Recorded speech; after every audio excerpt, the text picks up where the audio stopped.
can't tell somebody what they should find personally relevant. In fact, if you tell me what I should find personally relevant, you have just created more distance. I am less likely, once you tell me, here's what you should love about this piece, I am less likely to make a personally relevant connection, because I have, my artistry has to be activated, my intentional listening to go in there and find things that are beautiful and moving and connect me to things in my own life. That's the energy I have to bring. And it is the opportunity of an outreach concert to set that environment and create invitations that make that possible.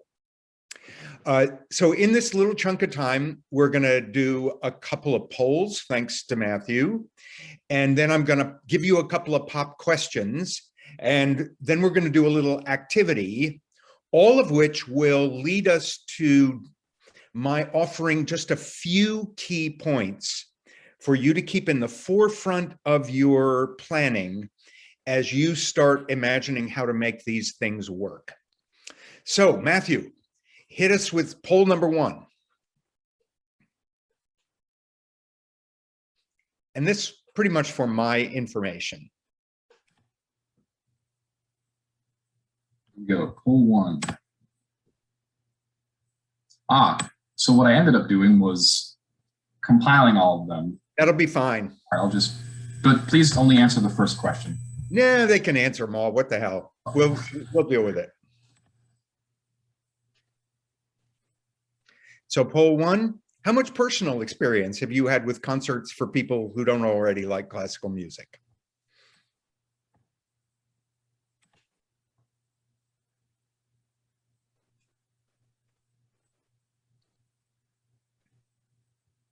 And you might be ready to go to poll 2, which is down below. You can scroll a little bit. When you think about leading a concert like that, what's your biggest concern?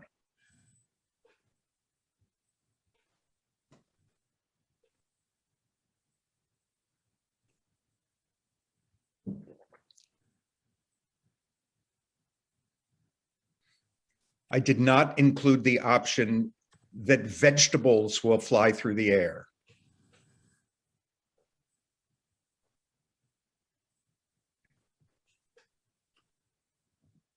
And if you've got that second one, move on down to the third one. There's only 3. Why do we do this? Why is it worth your learning how to create outreach concerts? And then you might have several answers there. Pick the one that's strongest for you.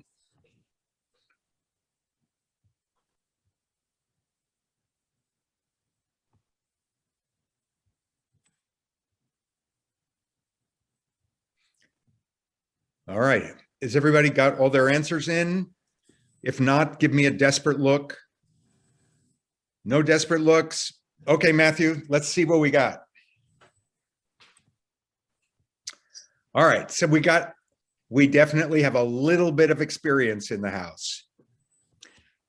Okay, the biggest concern is awkwardness. That's natural. No one's too afraid that there's going to be a disaster in the room.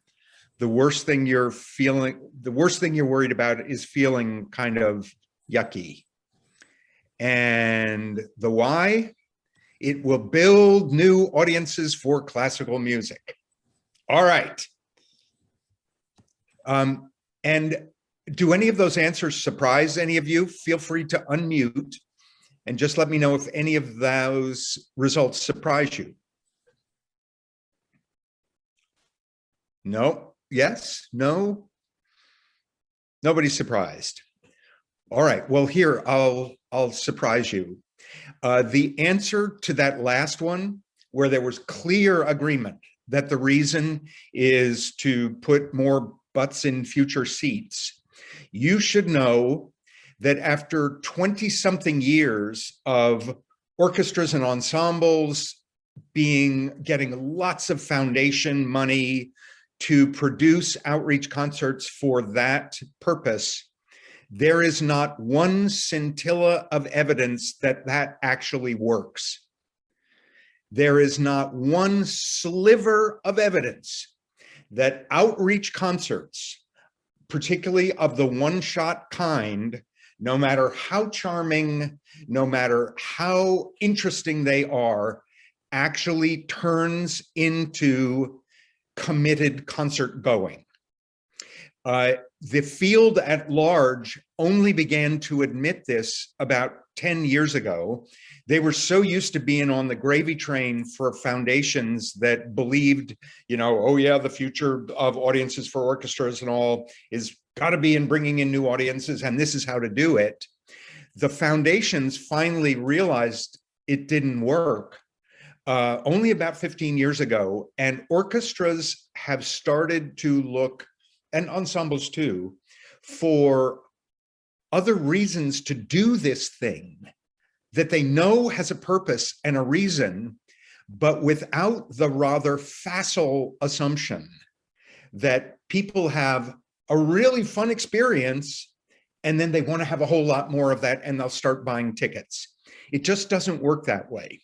So we want to start to think about other reasons to do it other than it's a good thing to do and that, you know, it's responsible or we're funded for it. I'm going to invite us to be looking for other reasons this work is important. And I believe it's seriously important. All right, here comes my little challenge for you. Would you write your answer in the chat box to this question?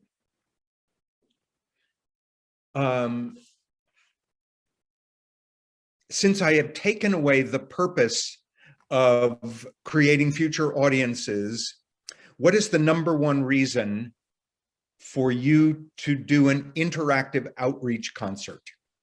Are we sending this to you directly or to everyone? Nope, this is visible for everyone in the chat box. All right. All right, see what you can think of. If it's not to build future audiences, although that's a good thing to think about doing, this is not the tool to do that. Why do this?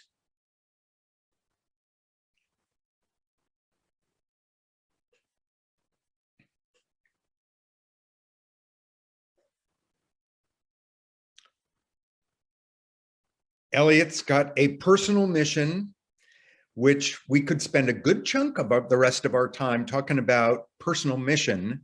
I think you couldn't come up with a better reason than that, probably, saying it matters to me and my life in the world. To shake people up a little bit, introduce new thinking. Erica's got the thought of investigating more about our own musical lives. Beautiful. These are the answers where I hang out and live.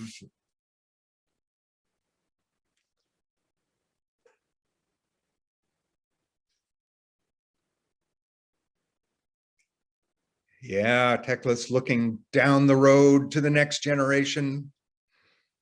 And it's the truth. When we have parents who have no feel for this, it makes it all that much harder for the next generation to have a feel for it. Beautiful, personal reward, love it, we're getting there. Beautiful, fantastic. Well, those sound right in the zone where my own passions and beliefs fall. So let me ask a second question. There's only two, so this is the last one. It's hard though. What are the three, and I'll say this twice. What are the three most important things to have happen in an interactive outreach concert to make the event a success? The three most important things to have happen in an outreach concert, interactive outreach concert, to make the event a success. Three specific things in priority order.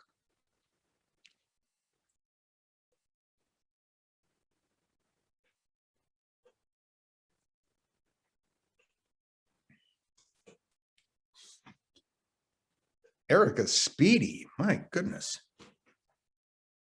I forgot that when you press enter, it sends it, not just.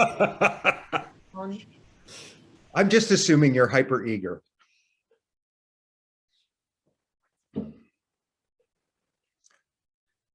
Top 3 reasons in priority order.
These are good.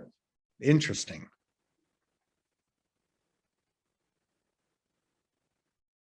As you look over your colleagues' answers, anything you notice in general? Can you generalize about what you see?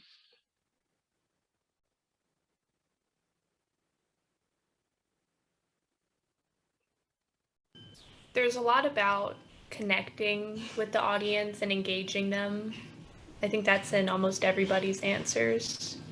Yep.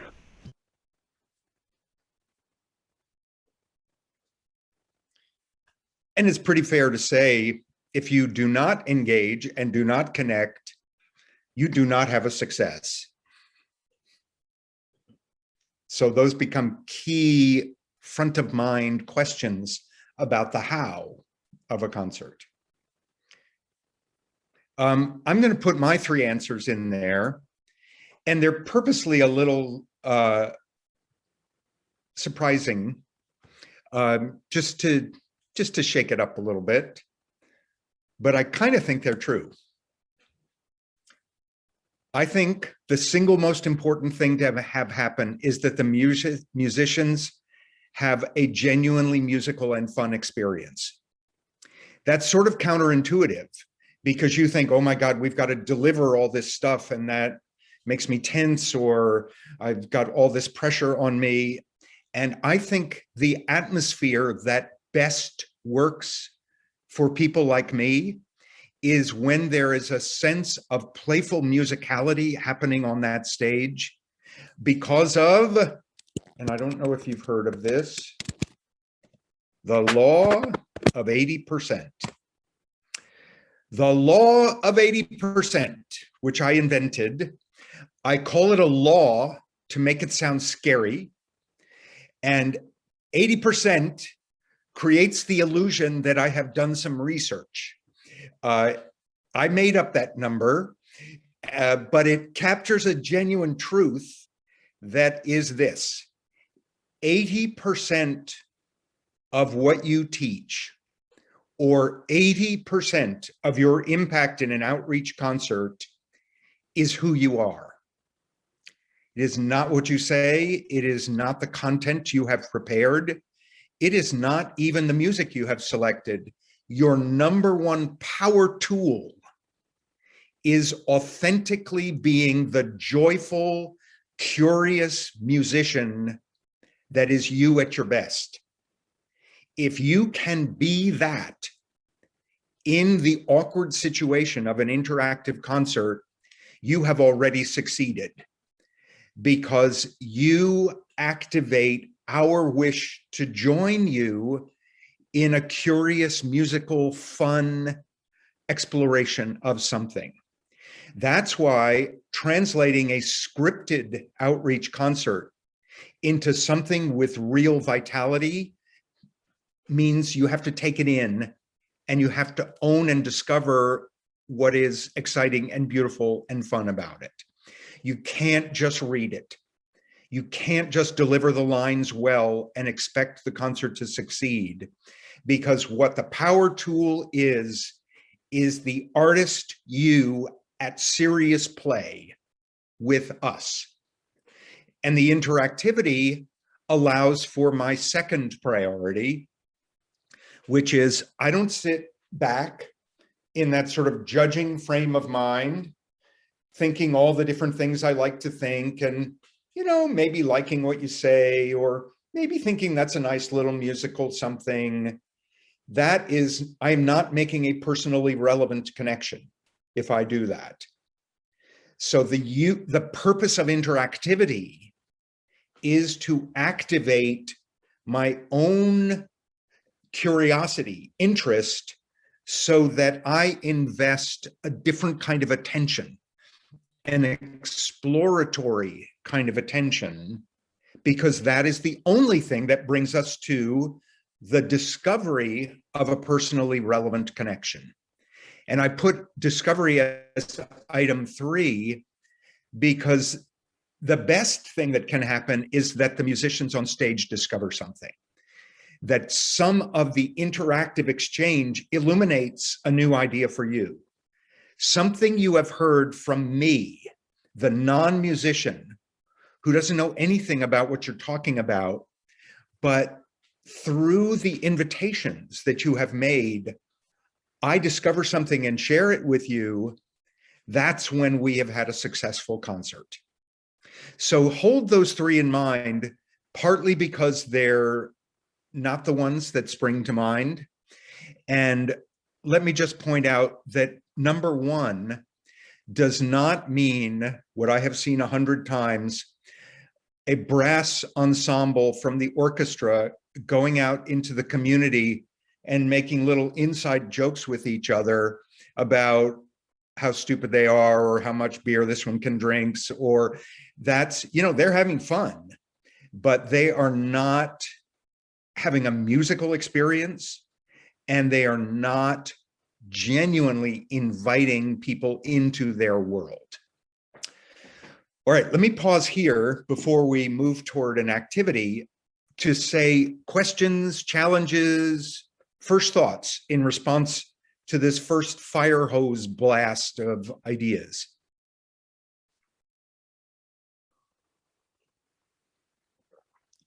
Or not. That's beginning to look like not. If I may, I'm sorry. Please. What, so regarding your second point, or excuse me, your third point, more definitely your third point. What, if you had to put words to them, what were some of the biggest, what are some of the biggest roadblocks to a discovery, either by us or by an audience? The most common one is the understanding that you arrive with information to deliver. If you arrive with that, I might learn some stuff, and I might discover some things about Palestrina's home life, but I am not going to discover something personally relevant. If you feel your job is to deliver information, and the key indicator of this is the questions that you ask. If you ask questions that have only single correct answers, a discovery is not going to happen. Discoveries only happen when you ask questions that have multiple right answers, and you explore the richness of the question, of the arena of that question. Leonard Bernstein's young people's concerts, most of them had their titles were a question. What is the sound of an orchestra? What does, I'm trying to think, I can't remember the other titles, but he asks a good question that has multiple answers. In the exploration of the question, where your answers and my answers, and then the answers in the music are what we're looking on, that's what prejudices the possibility that discoveries will arise, where we meet in the middle. I can give you a very kind of crude example. The assignment I used to give my Juilliard students, they were learning to be teaching artists while they were in grad school at Juilliard. And this was the assignment that they lay awake for nights in advance in terror. They had to get on a New York City public bus and engage people in substantive conversations about classical music before they got off. And they assumed they were going to be like beat up, or that people would shout at them or something. And almost inevitably, they discovered that if you meet like that, everyone they talk to has a whole big life in music. And if you could connect around the shared interest in things musical, once that connection was made, once there was a trust that there's a we here, then people became curious about this peculiar little slice of music that you have gone deep into. So the energy changed once there was this collective shared connection of universality. And then people start discovering things. They start asking questions. They want to know stuff. But if you sit down on that bus and start to say, I play the violin, you have just made it impossible. Or, do you know, Mozart played this instrument, such. So the idea is you create a space where everyone belongs. And an open-ended question is one of the powerful ways to do that. Once they're in that exploratory space, I start to discover things, and I hope you start to discover things. Let's do a little activity that may actually make this clearer. To do this, you're going to need something to write with, like a piece of paper and a pen. It can just be scratch paper. You could use your computer if you want, but it's a little better with pen and pencil.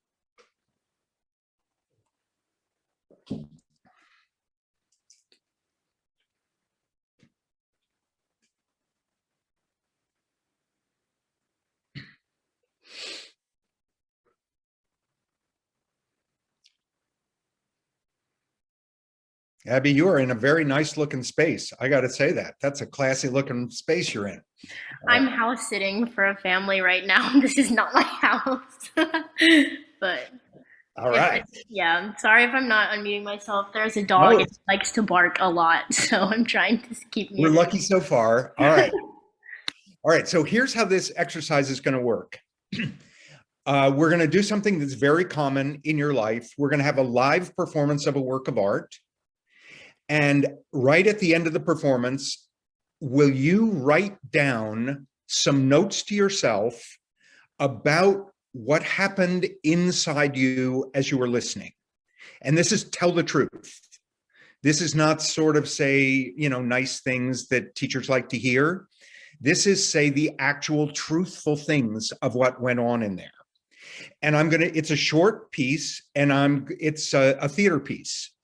I'm going to bring you over to my art form because it's a little bit easier sometimes to see the mechanics of interaction when you're outside of your area of expertise, the way I am when I'm listening to music. So I'm going to do the same piece twice. The first time with no preparation, the way it usually happens in the world, where a piece of music is plunked that someone else chose, is plunked down into your attention, and you kind of grapple with it, and then you have whatever experience you have. Take notes real quick on what the truthful experience of your first encounter with it. Then we're going to have a little short teaching artist interactivity. And I'm going to do the same piece again.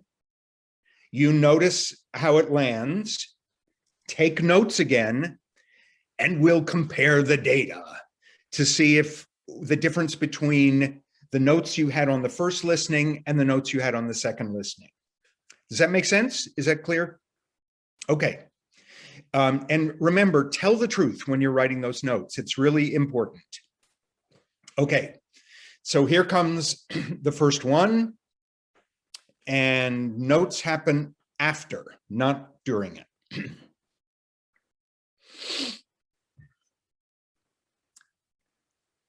Sonnet number 29 by William Shakespeare.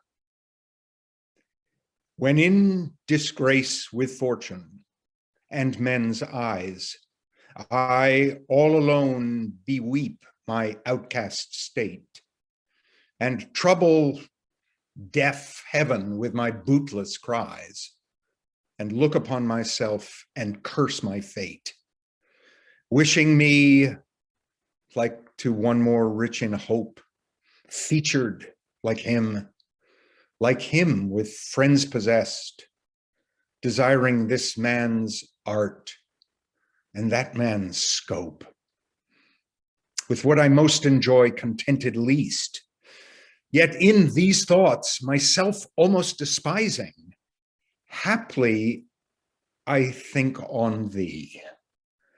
Then my state, like to the lark at break of day arising from sullen earth, sings hymns at heaven's gate. For thy sweet love remembered such wealth brings, that then I scorn to change my state with kings. Quick notes. Tell the truth about what happened in there. This is not Be Nice to Eric week.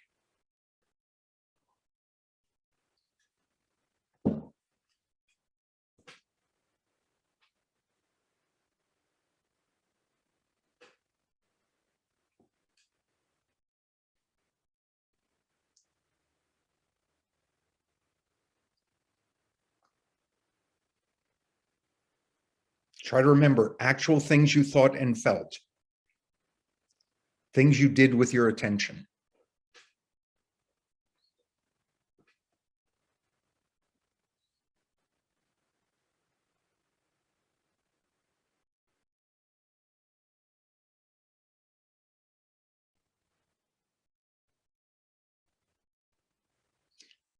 All right, that's about enough notes. And let me just offer this question, and maybe you can unmute and give a quick answer or two. What could I do in 3 minutes before speaking that sonnet that you think might enhance the quality of your encounter with it? What would help you be able to get in there and make a personally relevant connection? Got some ideas? What could I do in 3 minutes as a teaching artist, right here and now? Matthew. If I were performing this sonnet, I don't know if this is on par with what a teaching artist would do, but I would be inclined to share my interpretation of its meaning. Sort of describe what the kind of, here's the key idea, or here's the key thrust of this artwork. To me, yeah. I mean, it's like you have these 14 lines of text. It's like, oh, I understood it to mean this, and I related it to this. And so you do that maybe as a warm up and in fact, there's also, you're about to hear this sonnet. Here's why I picked it. There's all these millions of things I could have chosen, and I chose this one for this reason. That could be a reason too. Other things people think I could do that might help you get into that artwork.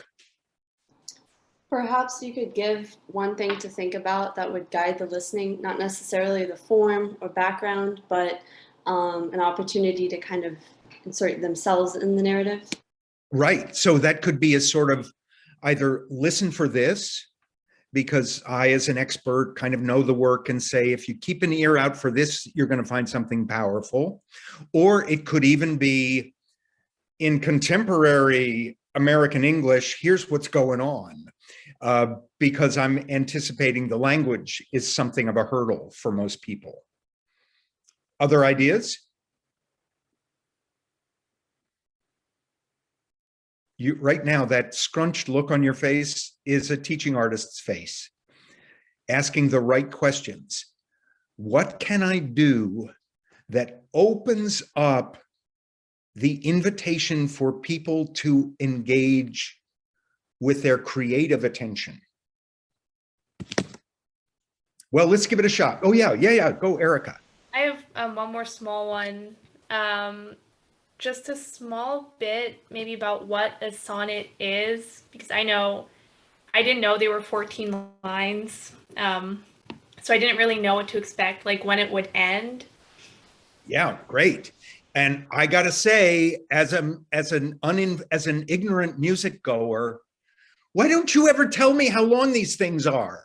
I listen differently for a 2-minute piece than I do an 11-minute piece, but I usually don't know. And the first listening is usually just an orientation toward what is this thing? As you're suggesting, Erica, kind of what is the thing? Like, what's it made of, or what is the structure of it, so that I can have some awareness. And little hint, why do you people never play the same piece twice on a program? The first time I'm kind of orienting toward it, and I'm never going to hear it again. By the end of it, I'm kind of ready now to hear it, but never again in my life, unless it's Beethoven Fifth, am I ever going to get to hear that thing again. So consider, play a piece, a short piece, multiple times in a program, if you can keep opening it up. Anyway, let's do the second sonnet listening. And for this 3-minute activity, before we speak it, I'm going to ask you 4 questions. And would you write down your answer? Doesn't matter what your answer is. And you can be as private as you want. You won't be invited to share your answers. And here's the first question. I am going to name a general state of emotion, a feeling, a state of mind that everybody has at some time or other in their lives. And would you come up with a title that captures your own personal experience of it? So the general state of emotion is when you are down in the dumps, when you're as low as you get. What title might you give that state of mind? And jot it down.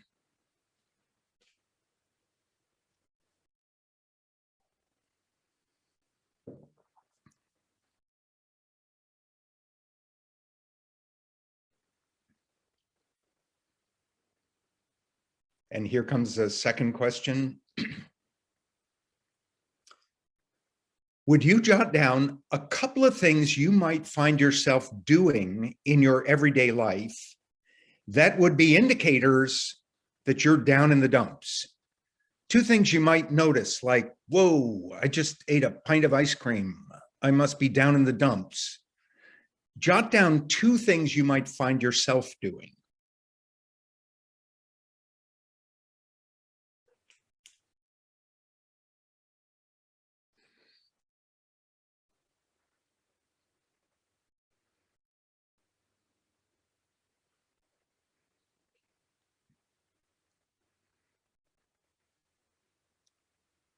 And here comes the third question in a moment, if you got your answers down. This might be the hardest one. Would you imagine for a moment you're in that low state of mind?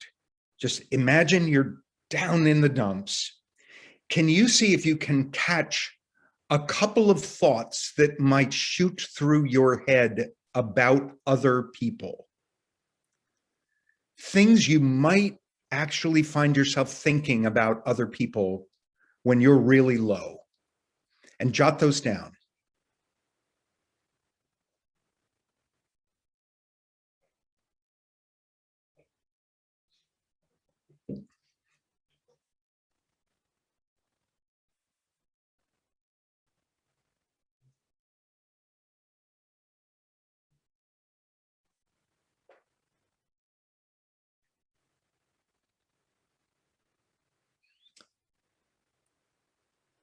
Okay, here comes the last question coming around.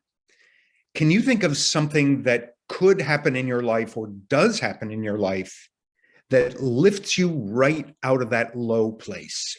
Something real. It's not like winning the lottery. Something real that lifts you right out of that low place. What is that?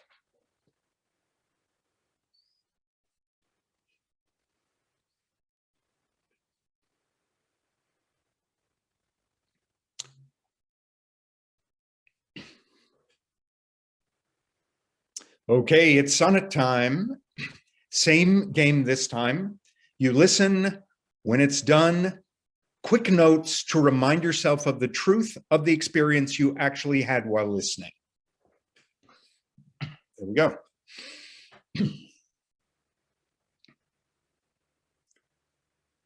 Sonnet number 29 by William Shakespeare. When in disgrace with fortune and men's eyes, I all alone beweep my outcast state, and trouble deaf heaven with my bootless cries, and look upon myself and curse my fate, wishing me like to one more rich in hope, featured like him with friends possessed, desiring this man's art and that man's scope, with what I most enjoy contented least, yet in these thoughts myself almost despising, haply I think on thee. Then my state, like to the lark at break of day arising from sullen earth, sings hymns at heaven's gate. For thy sweet love remembered such wealth brings, that then I scorn to change my state with kings. Quick notes.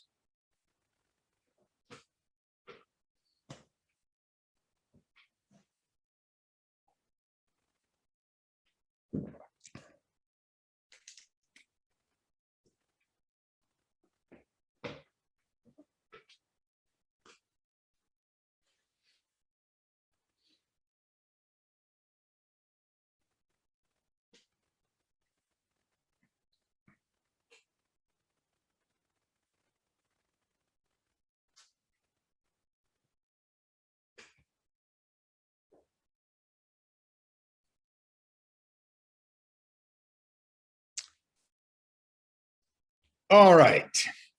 So that puts an end to our moderately manipulative social science experiment. And if this were like a proper workshop, we would unpack all the stuff you wrote down after the first one and then compare it carefully to the second one. But I want to speed forward a little bit. So I'm going to assume that in the first listening, no one had an emotional epiphany, and that the language was a problem, that for some, you may have given up halfway through and stopped trying, or you maybe kept trying or took little sidetracks and then came back, or you had some little something you hung on to, like maybe even do what I do in the theater, in the concert hall, which is, I find something to pay attention to. It's like a real connection isn't much happening, but maybe you noticed my shirt or the way I phrased things. In the concert hall, there's stuff for me to do when I kind of lose connection with the piece. I look at who's attractive, and I kind of wonder, anybody's sleeping together. There's stuff to do, but it doesn't make me want to pay money and come back and do that again. And I'm going to assume that there was probably some language hurdles.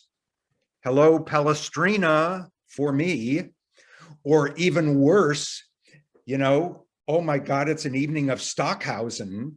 I enter the event already prepared to be unsuccessful. And I don't know what negative baggage you carry in your Shakespeare knapsack, but it is probable for most people that in fact, they do not go, yippee, sonnet. I knew there was going to be a Shakespeare sonnet in my day, and by God, here it is. Fantastic. That you came with some negative preconceptions based on past experience, and what I did confirmed them largely. You tried. You were earnest. I could see nobody looked away. You know, nobody dropped their head into their hands. You just kept trying, earnest trying, but probably the emotional connection didn't happen. The hope is that by the intervention of the activity, the quality of the second listening was different. Can people just quickly share any summary or most obvious changes that you noticed in the second listening? I would definitely say the second one kept my attention better, and I think a lot of that is I felt I was better able to empathize with the character speaking. Did you actually start to feel something? Yeah. Well, let's look at you say that's like real casual. That's a 400-year-old artwork in a tight-ass form that we don't use in the 21st century, full of words that you don't know what they mean.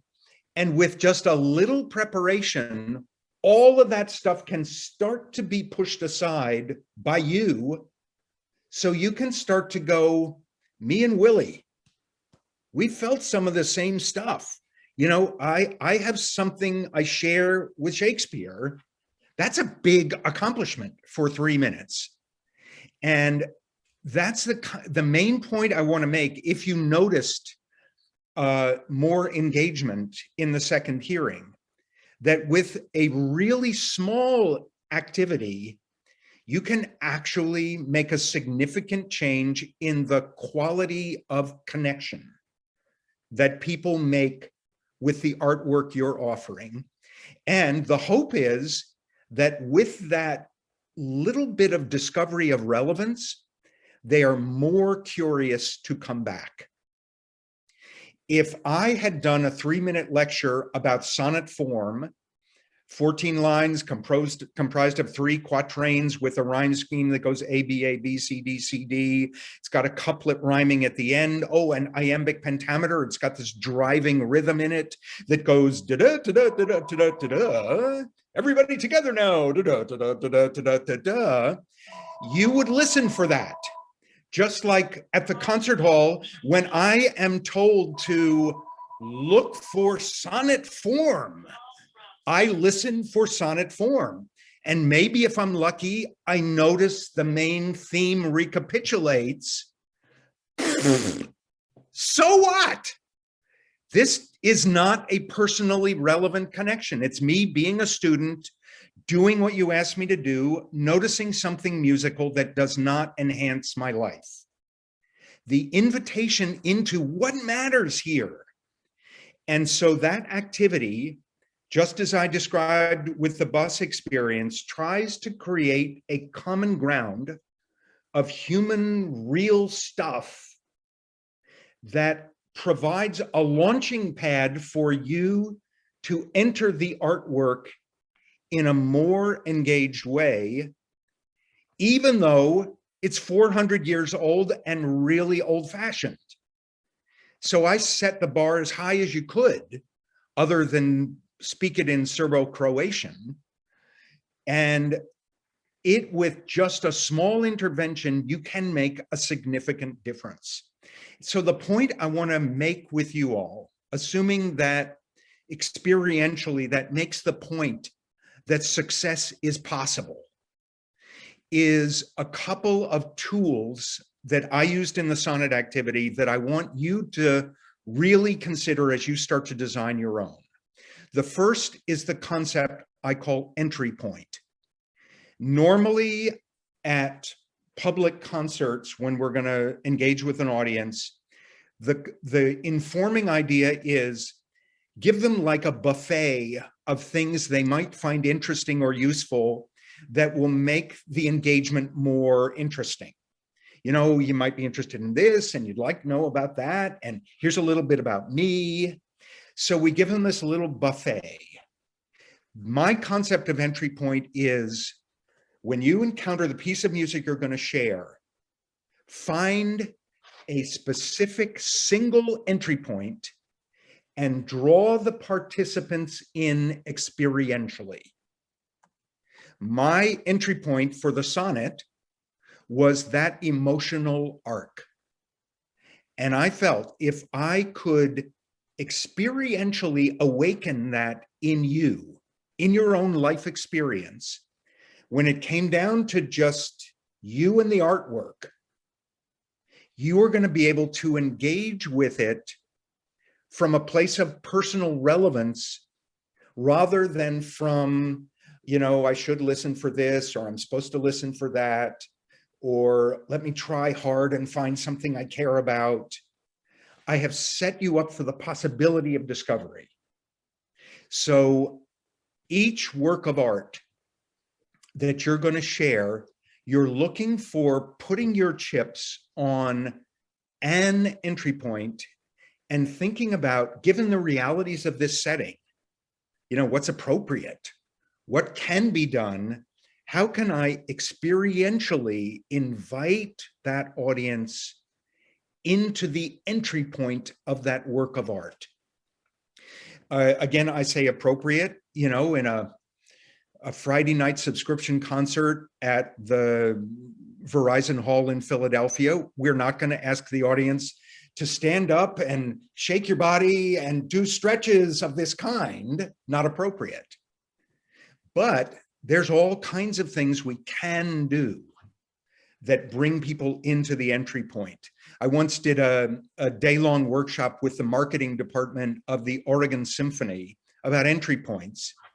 And their commitment at the end of that day was that for every concert they presented, they were going to have one entry point and use all of their marketing opportunities and things in the lobby and what the ushers said and what was in the program to try to draw people into that entry point so that it maximized the possibility of the quality of attention that people feel they belong inside there, that they're going to find something, they're going to discover something in there.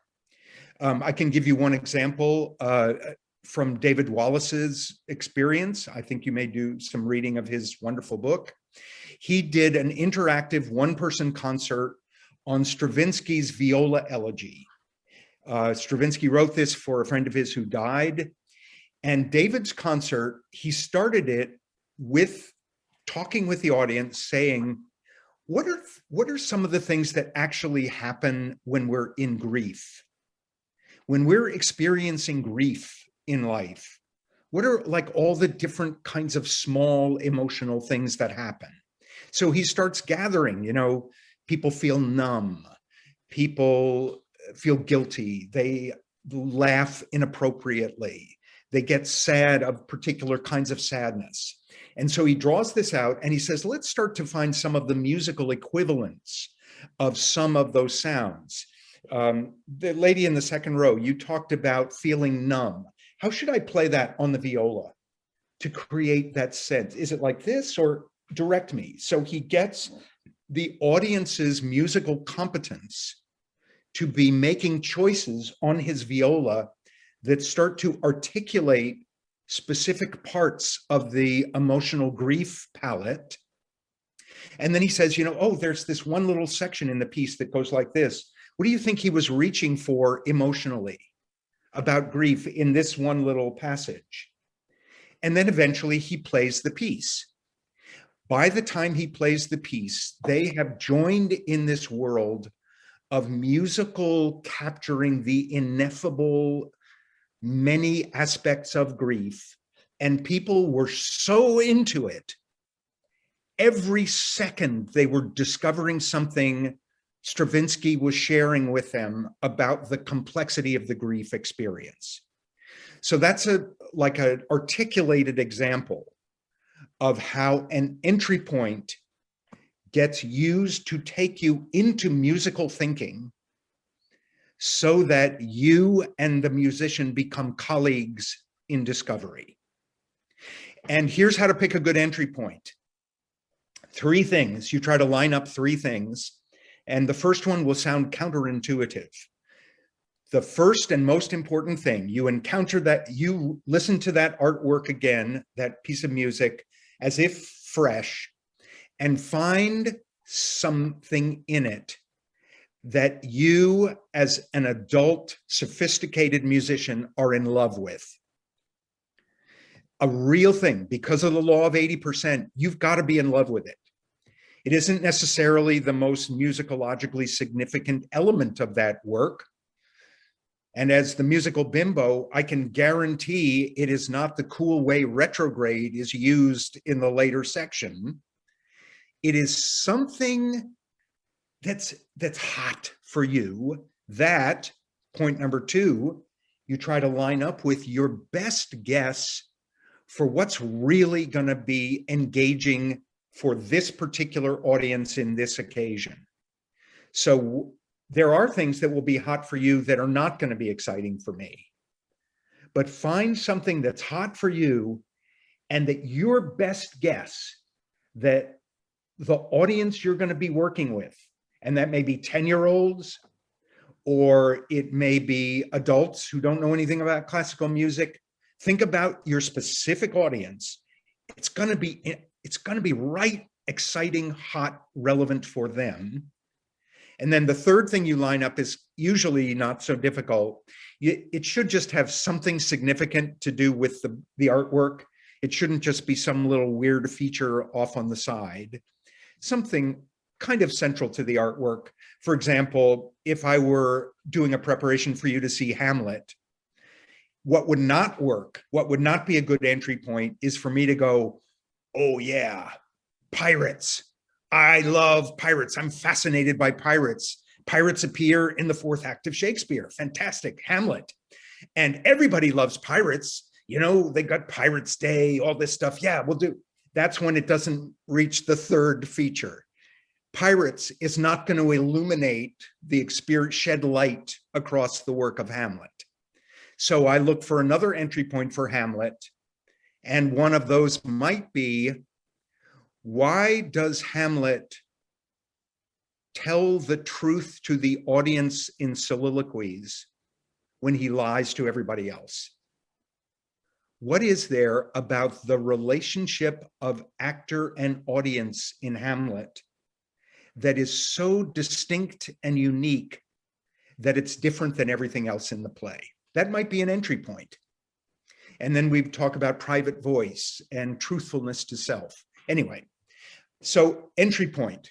Questions, please, about entry point, because it's a key idea I'm going to challenge you to apply to your own music.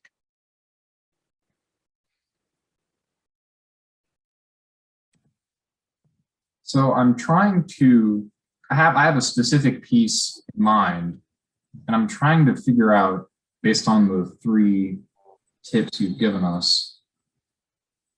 I guess it's hard because I'd have to listen to the piece again, but.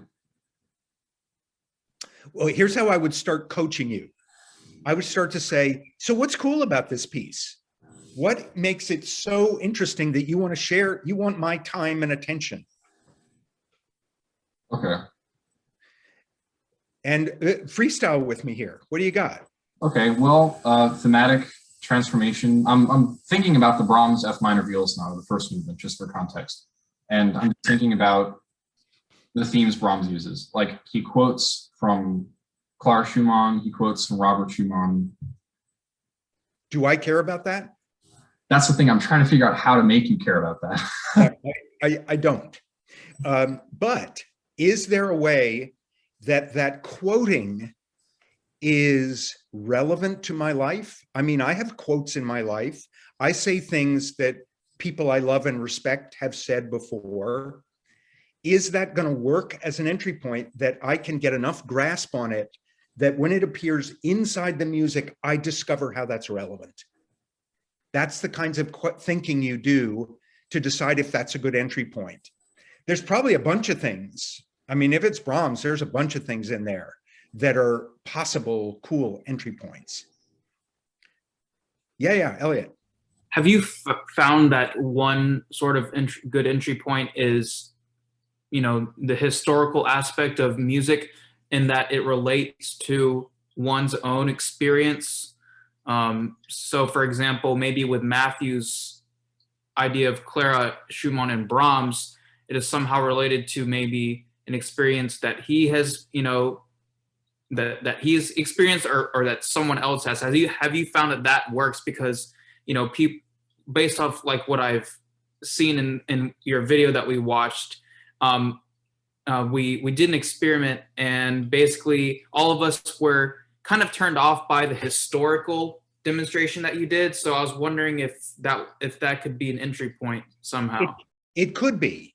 What tends, yeah, right. That's the red wheelbarrow one. If it's about information, it's probably not a good entry point, because I really don't care about the historical information around, you know, that musicians care about, that sort of shape the things that matter to you. However, if there is a relationship issue between, you know, Clara, you know, if there's a personal relationship issue that actually illuminates something at the heart of the music, that might be a good place to go. One thing I want to make clear is I'm not suggesting that it has to be an emotional entry point. Emotion is a powerful one, and theater teaching artists use it almost exclusively, but it can be a structural thing. It can be, there's this amazingly interesting way about the way this piece is put together that says something powerful to me about a structural idea, or one little way a feature is used here and then grows here and then grows here. And you actually start to feel this thing happen in the piece, or start to notice the growth of an idea. So what you're really looking for is what is right within my grasp. It's not like I already know it, but it's close enough that with a little support from the interactivity, I'm going to discover something as I'm listening, something that matters to my life. Because discovering that the main theme just recapitulated, I will dutifully go to work on that. Not everyone will, but I will, because I'm a nice person. But I'll get to the end of it, and I will not want to hear that piece again. It doesn't matter to me. So what you're looking for is what's within reach that matters. And once you've got a hunch for what's within reach that matters, it becomes the question of how, the how of engagement. And you have more tools than you may realize. You can ask people to imagine things. You can ask people to turn and share something with someone next to them. You can ask for suggestions from the audience. You can ask for people to try to get a shape with their hand. You know, you can invite people to participate creatively in very modest packages. But if it gets them to actually be doing that engagement work, it's starting to open the door. If you think about the sonnet activity, what I had you do with those 4 questions was basically do what actors do, authentically do what actors do, which is call up an emotion, give it a name, notice how it works inside you, notice how it manifests in your life and how it changes. That's authentic work by an actor. So people can actually do real musical work. I, for years, had this project where I designed the Tanglewood family concerts with a group of young musicians and conductors. And the head of Tanglewood said to me, I need you for this project, because if I hear Tubby the Tuba one more time, I'm going to kill myself. That is there a way to actively engage audiences through teaching artist approaches so that you can have an engaged concert that still delivers good music? And I can give you a couple of examples. One concert was music derived from nature. And the first thing that happened was 4 young conductors came to the front of the stage. Without saying anything, they sort of indicated a section of the audience that should follow them. And they did a giant sound improvisation of a thunderstorm. And it started with 1,500 people like going like this, and then tapping their laps, and then smashing the chairs in a different pattern, in exactly the pattern found in the 4th movement of Beethoven's 6th Symphony. And after the sound improvisation found its way down, using the shape of Beethoven's movement, in comes the orchestra. Not a single word was said, but the audience could follow. Oh, right. I see what Ludwig was doing when we did something like that, but this is better. That is the energy. Another example was a concert, What Makes Music Sound Heroic? And we had the orchestra play the world's most boring version of Twinkle, Twinkle, Little Star, and took suggestions from the audience for how to turn that into a great heroic statement. And people just tried stuff out on the orchestra. They tapped their competence, play it louder, not very heroic. Faster, not very heroic. Finally, some little kid near the back yells out, brass! And when the brass played the melodic line, you could feel the place go, oh yeah, there's something there. Let's work with that. And within a very few minutes, they had created a lexicon of compositional arrangement tools to create heroic sound that they then followed for the whole rest of the concert. Is like, oh, they used this one. Oh, they used that one. And how different if we had started that concert by saying, here are the 7 elements of the heroic sound. We're now going to do a demonstration of each one of these heroic elements so you can identify it when you hear it in the rest of the concert. They would have dutifully sat there and listened to them.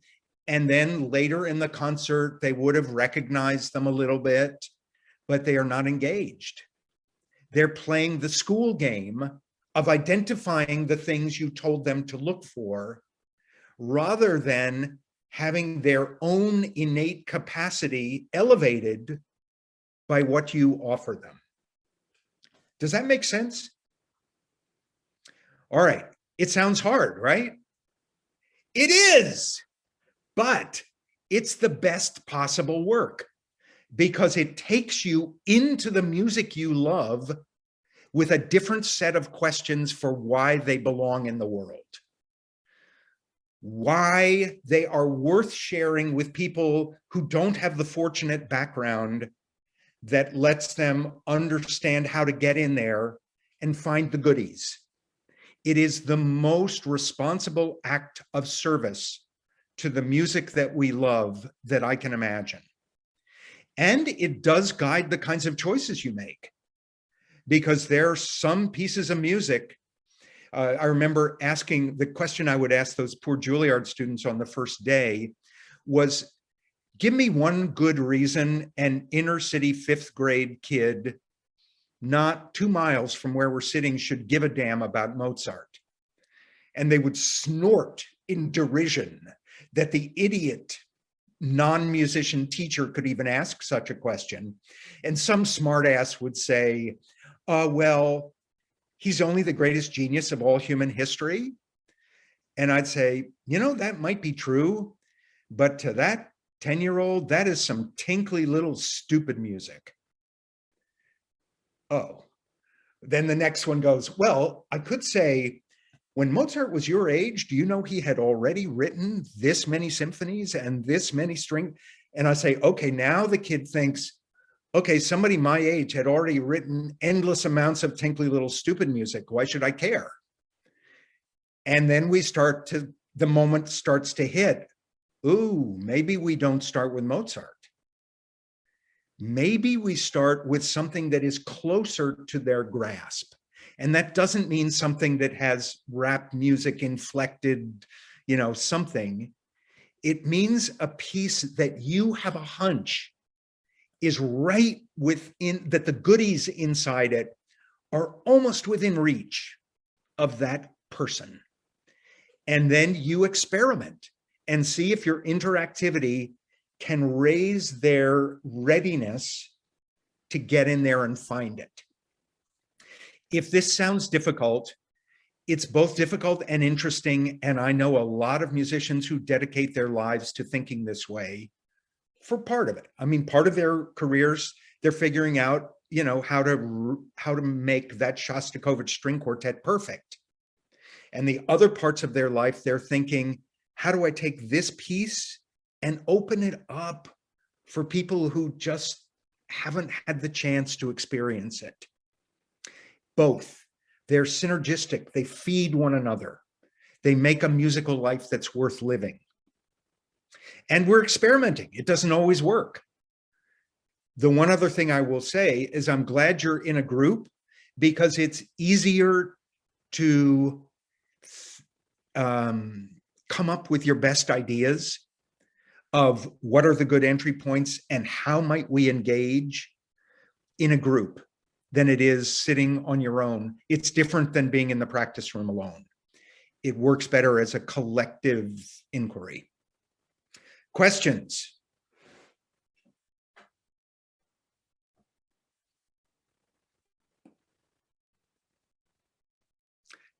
All right, I'm going to leave you then with one more additional challenge. You will notice that in the sonnet exercise, I had you write stuff down.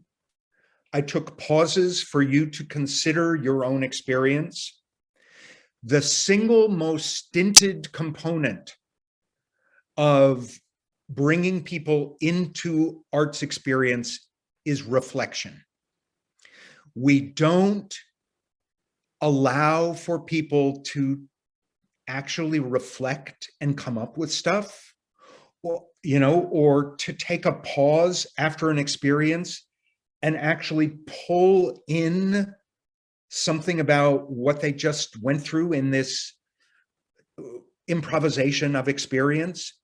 The quote that haunts me is from John Dewey, my favorite philosopher, who said, pure and simple, if we do not reflect on our experiences, we do not learn from them. And we live in a belligerently anti-reflective culture. That audience has been trained by our society to be going like this. Okay, that was good. I clapped. Now what's next? Entertain me, gratify me, give me the next interesting thing. And that is actually a disservice to their musical experience.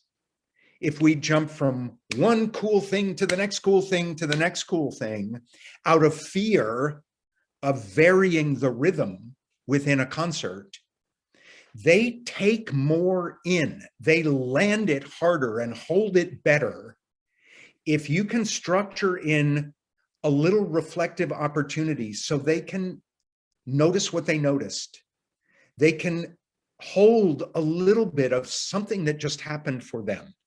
So that doesn't mean at the end of a piece, after they finish clapping, you say, okay, everybody stare at your navel for 90 seconds and, kind of notice what was meaningful to you. People won't do that. But can you creatively invite people to reflect back on the experience they just had? Can you ask them to turn to a neighbor and say one thing they noticed that they think maybe nobody else noticed? Can they identify one surprising image that came through their mind when they were listening? Don't stint the reflective component, because the challenge of making a personally relevant connection, a little bit of it is holding it. Not just having had a bunch of experiences and then it's over, but having invitation opportunities along the way to just bring it home a little bit in appropriate ways. And it can be sort of light touch, but don't skip over it. All right, we're about to end here. Unless you got my attention. If you got a question, this would be the moment. For people who aren't practiced in public speaking with large groups, what are some ways you would recommend practicing that?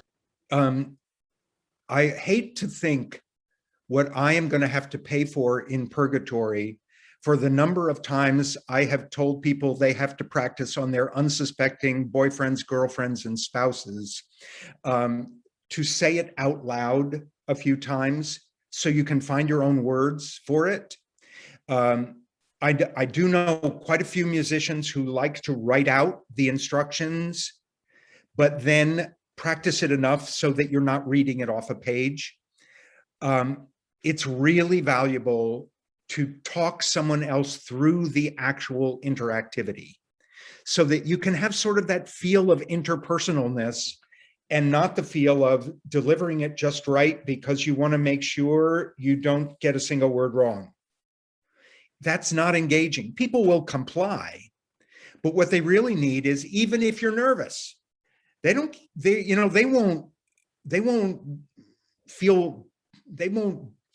engage less because you're a little nervous. They'll cut you slack for that.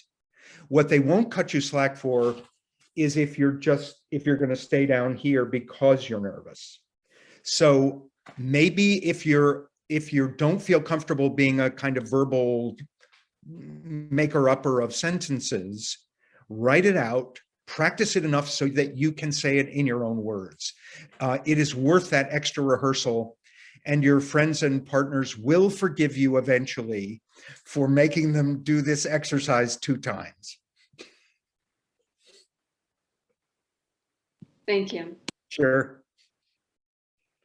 I just have a comment to make, if you don't mind, but it was about your assignment that you gave your class at Juilliard about talking to people in the subway. And it just kind of reminded me of something that a few friends of mine said back in like high school. And these were like, both people that I was friends with in orchestra and people outside, but they always tell me, Elliot, if you ever go on a first date, never bring up classical music, especially if it's someone who is not a musician. And so I think I can change that. Yeah. And the answer is bring up music. Find your connection in music. And so that you're even saying, really, what is it you find in Cardi B? What is cool about Cardi B? And get into the music of it.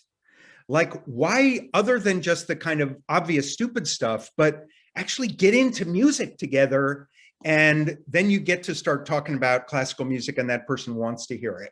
But it's like meet in the commonplace, the common ground that all humans share. And then they want to go where you want to go once they connect that, in fact, we're both musically curious. Anyway, I think your dating life may take a step for the positive. All right. If you all have questions along the way, you can contact me directly through your 3 co-leaders here, or we could even have another session if you're in a panic attack. But you're free to just send me stuff and I will respond. As you know, I don't know much about music, but I can speak for the general uninitiated of the world. So good luck. Thank you, everyone. Thank you so much for being here. A pleasure to fire hose you with a whole bunch of thoughts and hope something comes from being drenched. Bye, everyone. Certainly. Bye. So long. Bye.